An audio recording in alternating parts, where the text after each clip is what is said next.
I'm John Walton. I'm a professor of Old Testament at Wheaton College, and my specialty is understanding the Old Testament against the background of the ancient Near East.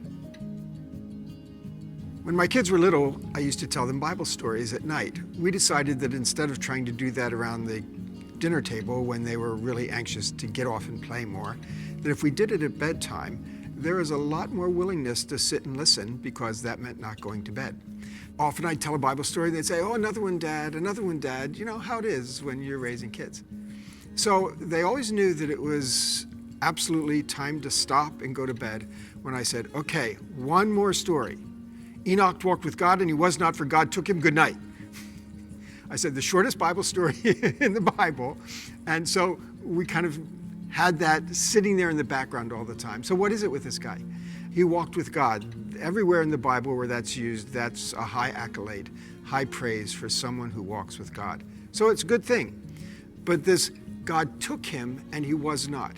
We want to say God took him where? And the text doesn't tell you. We automatically think in our intuitive reading, well, he took him to heaven. But in the Old Testament, they don't have any sense of the possibility that God would take somebody to heaven, that you could go to heaven, that you could be in heaven. That's just not something God revealed to them. So they wouldn't have thought that. Likewise, they wouldn't say God took him to the netherworld. That's not a positive thing. And this obviously is something that's positive. So the fact is, we don't know where God took him. We don't know what God did with him when he took him there. And the author didn't know either, because they don't give us that information.